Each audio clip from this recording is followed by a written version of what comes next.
Assalomu alaykum qadrli futbol muxlislari, futbol sevar do'stlar. Zafar Imronbeksiz qadrli obunachilar e'tiboriga O'zbekiston va qit'amizdagi eng shoshilinch xabarlarni taqdim etishni boshlaydi. Kanalimizda yangi bo'lsangiz, voqealar rivojini biz bilan kuzatish uchun obuna bo'lishni unutmang.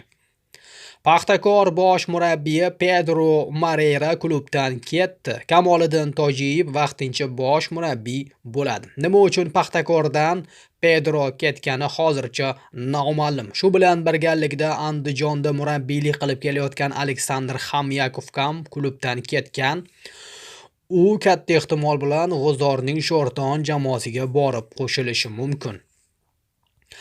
Saudiyaning Al-Sharq nashr agar Al-Nasr jamoasi Afrika Elit Chempionlar Ligasiga chiqmasa, Cristiano Ronaldo klubni tark etishi haqida yozdi. Al-Ahli Elit Ligani yutgandan so'ng Saudiya chempionatida 3-o'rinni olgan jamoa uchun musobaqa eshiklari yopildi.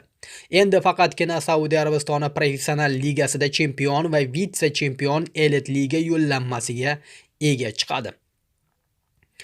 Eldor Shomurodovning yakunlanayotgan mavsum A seriyadagi statistikasi bilan tanishtiramiz. 24 o'yin, 851 daqiqa, 4 gol, 4 assist. Ko'z tegmasin Shomurodovga. Yangi mavsum Afrika Elit Chempionlar Ligasida ishtirok etishi aniq bo'lib ulgurgan klublar ro'yxati: Al-Ahli Saudiya Arabistoni, Shabab Al-Ahli Birlashgan Arab Amirligi, Al-Sad Qatar, Traktor Eron, Nasaf O'zbekiston. Demak, Qashqadaryo klubini Osiyoning eng kuchli jamoalari kutmoqda. Al-Hilol futbolchisi Salim Al-Davsari 10 ta gol urib, Afrika Elit Chempionlar Ligasi to'p urariga aylandi. Uni tabriklaymiz. Afrika Elit Chempionlar Ligasida klublar qanchadan mablag' ishlab olishgani aniq bo'ldi. Eng ko'p oylik maosh Saudiyaning Al-Ahli klubiga tegishli 12 million 700 ming dollar, eng kami esa Alayin 800 ming dollar. Shu bilan birgalikda Toshkentning Paxtakor jamoasi 1 million 100 ming AQSh dollari mukofot puli ishlab topgan. Andijon jamoasidan albatta Aleksandr Xamyakov ketgan. Xabaringiz bor, xalqaro maydonda vatanimiz sharafini Vodiyning Andijon jamoasi himoya qiladi. Andijon jamoasi bilan birga shu mavsum Afrika Chempionlar Ligasi 2 musobaqasida ishtirok etishi ma'lum bo'lgan klublar bilan tanishing.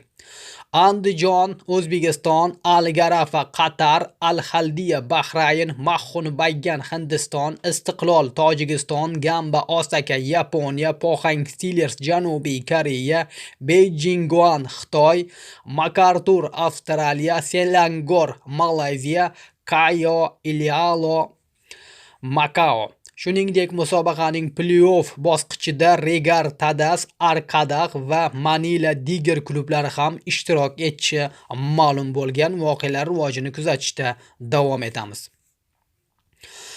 Nasaf jamoasi bilan shu bilan birgalikda Nasaf jamoasiga qo'shimcha raqiblarni ham eslatib o'tamiz. Bular Vissel Kobe Yaponiya, Sanfrecce Hirosoma Yaponiya, Machide Zelviya Yaponiya, Ulsan Hyundai Janubiy Koreya, Kangwon Janubiy Koreya, Shanghai Ford va Shanghai Shenhua Xitoy, Johor Darul Ta'zim Malayziya jamoalari Nasafga muxlislik qilishi mumkin.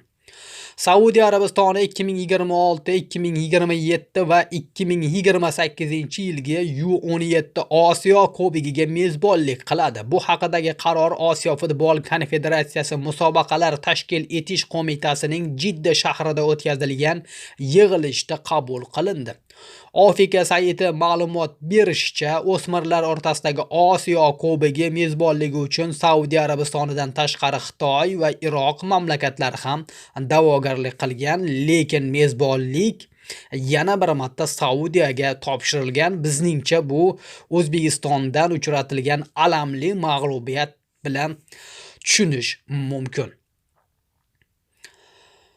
Qadrli futbol muxlislari, shu bilan birgalikda O'zbekiston U17 terma jamoasi o'quv mashg'ulot yig'iniga kirishadi. O'smirlarimiz Toshkent viloyatida 3-may kunidan mashg'ulotlarni deyarli boshlashdi. Oldinda turgan muhim musobaqa FIFA U17 jahon chempionatiga munosib tayyorgarlik ko'rish, yosh futbolchilarning bor e'tiborini mashg'ulotlarga qaratishni ta'minlash maqsadida yig'in yopiq formatda tashkil etiladi.